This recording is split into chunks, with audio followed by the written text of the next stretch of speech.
Good evening, everybody. Uneducated Economist here.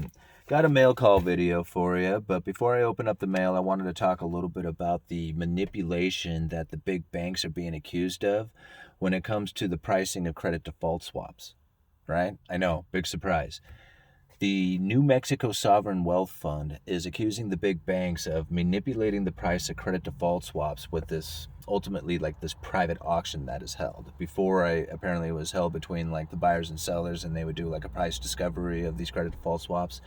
Well, that mechanism has turned into somewhat of a private auction amongst the big banks, self-regulating and apparently pretty manipulated, according to this New Mexico Sovereign Wealth Fund, who has filed, from what I understand, like formal litigation complaints to investigate what's going on here with this auction amongst these big banks.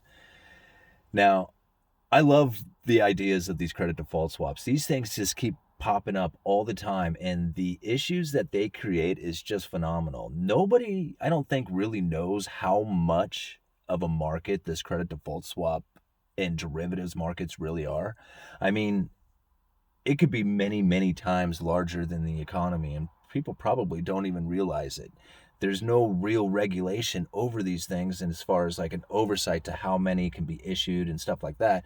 I mean, there is in a sense, but not really. If you think about it, right now, the New Mexico Sovereign Wealth Fund is accusing the big banks of price manipulation of the credit default swap. So obviously it's taken place out there that there's things going on that people are just not aware of. But anyway, these insurance policy, these credit default swaps, if you're not familiar with them, they're like an insurance policy. So if an investor buys like something like a mortgage-backed security, you can buy a credit default swap that will insure that mortgage-backed security from failure. So if it goes down, like all of a sudden we go into a housing crisis, people stop paying their payments on their homes, and these mortgage-backed securities start to fail, the investor will be reimbursed from the credit default swap that he has purchased for this mortgage-backed security. Here's the thing. A lot of people will buy mortgage-backs or buy the credit default swaps even though they don't own the mortgage-backed security investment. They're just trying to play that hedge that there's going to be a downturn in the market, and they'll just buy those credit default swaps. This is the movie The Big Short. If you ever want to see a great movie talking about what happened during the 2008 financial crisis, watch The Big Short. Excellent film. Now, these credit default swaps, I love how some of these corporations are playing this game, because some of the corporations who, they're like zombie corporations. They're about ready to fail, but they have this debt out there that an investor has looked at their debt saying, you know what, you guys are about ready to fail. I'm going to buy an insurance policy on your bonds that says if you default, I'm going to get paid. And the zombie corporation just kind of keeps ticking along. And these investors who bought this credit default swaps, more of like not investors, but more speculators, get kind of tired of waiting and saying, you know what, how much would it cost for you guys to just go ahead and default right now? Can you imagine that? A group of speculators offer up corporations to default so that they can get paid on their insurance policy. Would almost seem like illegal, but apparently this is stuff that happens out there. But that corporation looks over and says, that's pretty interesting. Goes over to the other guys and says, hey, you know those credit default swaps that you issued over to them? Well, they're going to pay me if I go ahead and default, and you're going to have to pay out on those credit default swaps. How much you pay me not to default on my bonds? Carry me along for a little while and ride out the expiration of those credit default swaps. What do you think about that? Isn't that interesting? A zombie corporation can then play the sides of both the issuer and the speculator, or the investor, whatever you want to call them, who bought the credit default swaps, play in between. They're a zombie corporate. They're going to fail anyway, but yet they're sitting there making money off of these two players. I love it. I mean, I don't love it, but I love that. Hearing about stuff like that. I think that is just comical. Anyway, I will leave a link down in the description for that article. Love to get your opinions on, the market manipulation of the big banks. Surprise, surprise. I opened up this letter earlier, and to be honest with you, much like my handwriting, I have the worst handwriting in the world, and I don't understand how anybody can ever read anything that I ever write down, but some people can actually get through some of my handwriting and understand what I said.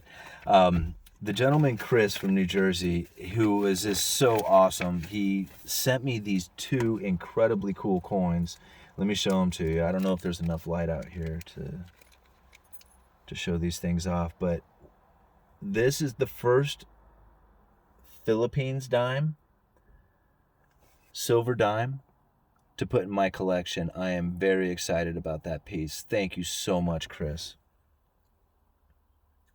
Let me flip it around here, show you the other side. So I'm very excited to have that one in my collection. And then this one is a very cool little piece here. It's a penny. Well, it's not a penny. I mean, it's a wheatback image of a U.S. Lincoln cent, but it's silver. And like I said, I'm not trying to, like, put down your handwriting. I mean, your handwriting is actually better than mine, but I do have a little bit of a hard time reading through this, so I'm going to try and, read it as best as I understand it here. It says, Simon, I work on a used car lot that is in a network of used car shortages is not the case fully. Some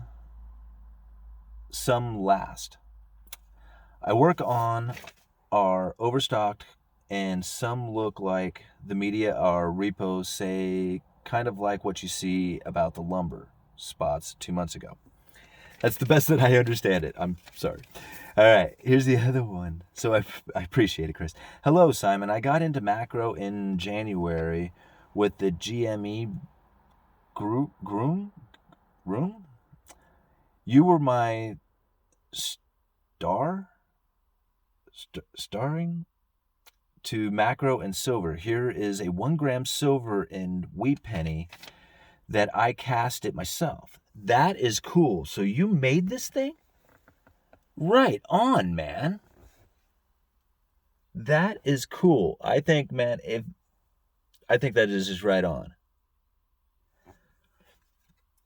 I cast it myself in a 1945 junk silver U.S. Philippines dime. Enjoy the history, Chris. Thank you, Chris. I really appreciate it. I do very much. And those are two very cool pieces to put into my collection. And I love it. I love that Philippines piece. I've been waiting to get one of these. It's funny. I have all kinds of coins from all kinds of countries. And even though these were really common at one time for some people, this is the first time I've got my hands on one. So thank you very much, Chris. I really appreciate it. And thank you for the piece that you made. I think that's very unique and very interesting. So cool stuff. Uneducated Economist, you guys let me know.